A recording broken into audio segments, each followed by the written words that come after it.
La, sabes que estoy a tus pies, contigo, mi vida, quiero vivir la vida. All right, I'll stop with that. Me encanta Shakira. What is up, everybody? Random Man here, bringing you my review for Zootopia 2 in one take.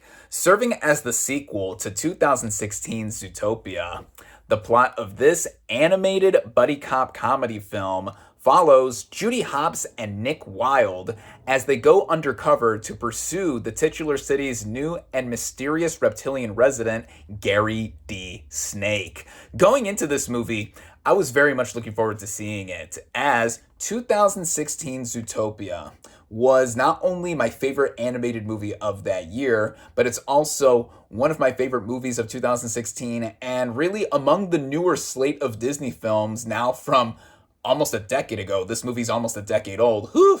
This really stands out from the pack with its animation, writing, and just all-around vision, and what it was also trying to do and tackle a bunch of messages with the whole predator versus prey angle, prejudice, and just all-around discrimination here. And it did it in a digestible way that was fun for all, I thought. And now we have gotten a sequel, again, almost a whole decade after the first film.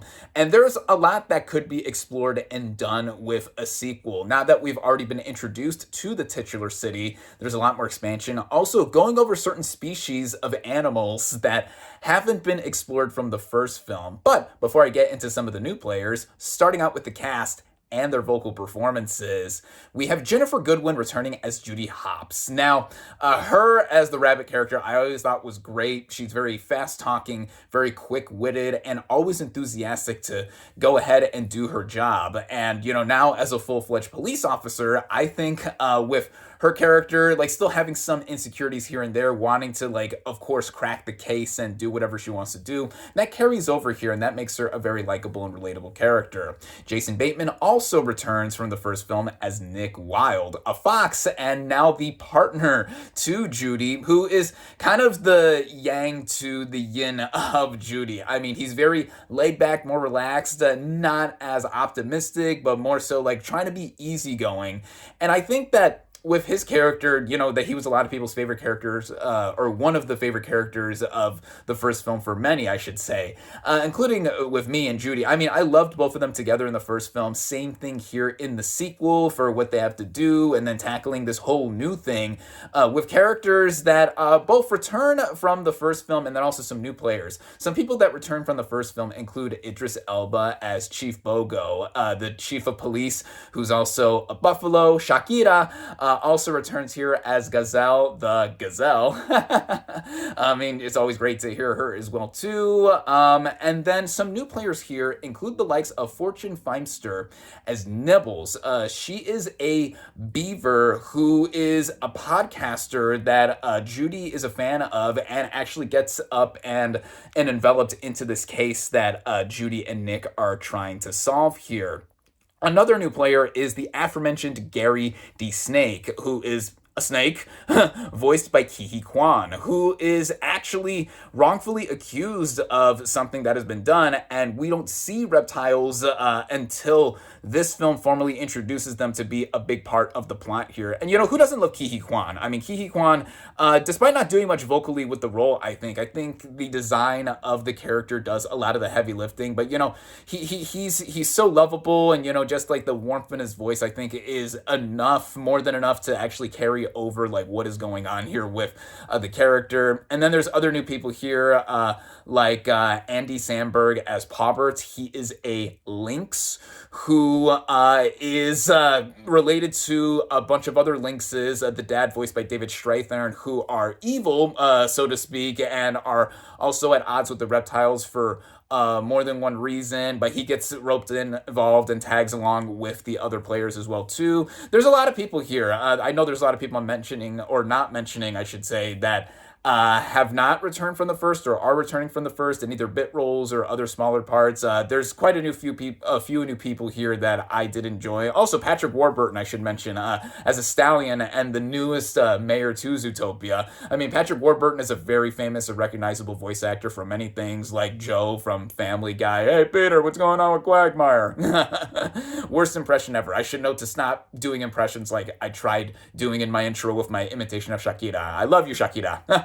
But in any sense, all the vocal performances here, I enjoyed all of them, big or small, for what they all have to do with the characters and the roles they play in the story here. And then story-wise, this is another mystery film, so to speak, or given that it's a buddy cop movie, there's an angle of mystery here and also trying to solve and crack the case, because as I mentioned, Gary D. Snake is framed here for something that happened in the history of Zootopia that has now come up again. And then Judy and Nick inadvertently get involved, and they are also on the run from the law while also going undercover, a bunch of other stuff happening in between. It's a fast-paced movie like the first film, and unlike the first film where we get a lot of the introduction out of the way with the characters and getting introduced to Zootopia itself, and then also Judy mainly as the movie begins with her, here we already have everything established, but now we see that this is another chapter, and we see for the first time officially both Judy and Nick on the case together as officers of the law, but obviously they have different approaches to that. And then also this whole added angle of going into more of the history and mystery of Zootopia. That is what I loved about the first film, and I liked a lot about this one. Now, you could say that it's more of the same, which I think in this case, more of the same of what we have seen and loved before is a good thing because of us getting treated to more characters, as I said. There's a lot of people to mention, and also exploring new areas of Zootopia that the first film did not explore. For example, there is this marsh type area. There's also a desert area, other different places in the land of Zootopia that we get to see fleshed out. And it also relates into how there is a specific MacGuffin that is sought after with people on all sides like trying to go after it with this whole mystery here too. It sounds complicated or a lot from how I'm not explaining it well right now. This is what I get for doing this in one take. But in any sense, it's very easy and digestible to handle because, again, of the pace that the movie moves at, like in the first film, and just going along with how the animation is. Now, it's been a decade almost since the first film, and the animation to me more or less looks the same, but also improved in many areas in some little tinges and some little detailings here and there. I mean, yeah, we're almost 10 full years removed from the first film. So of course the technology is going to have gotten better, but also just seeing more of the new locations in Zootopia, like I've mentioned, and also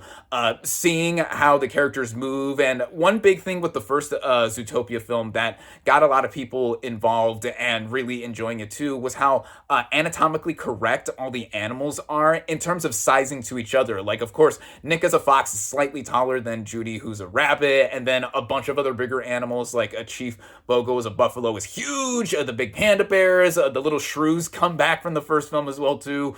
And then the snake and how the snake moves too, that had to have gotten a lot of rendering and work involved, and just how this personality goes all together. And yeah, seeing more new animals all over the place as well too, also including Nibbles the beaver. I thought the animations on that character were funny too, also with Feimster's vocal performance. All that coming together really helps establish Zootopia 2 as another addition to the canon of this franchise specifically, and then Disney's catalog as a whole, and showing that, yeah, they still got it in terms of like showing off animation or what their team and talent have done to, you know, really prove themselves as being among the pioneers of it, even though we have in recent memory seen a lot of other contenders to really show off who is king or queen of the animation game in and just anything here. I mean, animation is a medium after all, and again, with the story here telling us, you know, a lot of the same messages. There's action, humor, and messaging.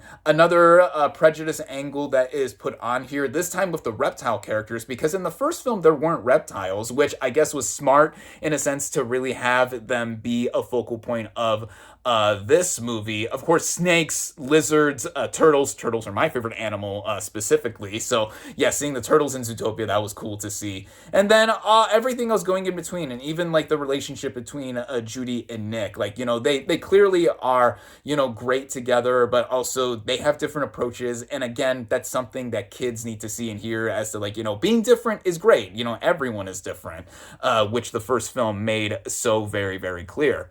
And, you know, a lot of what I loved about the first film is back here and present with this film.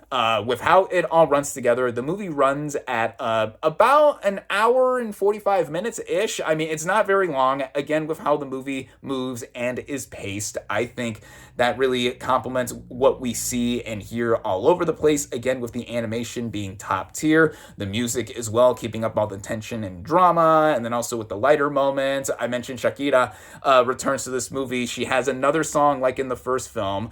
Try Everything was an iconic song from the first movie. Here, it's just called Zoo, and it plays over the end credits and is heard earlier on in the movie as well, too. Not as memorable of a song as Try Everything, but, you know, it's very upbeat and very fun like the rest of the movie is. And, you know, that's what I would say that this movie is. It is more of the same, but it is fun, and to the high quality that we have gotten with the first Zootopia film.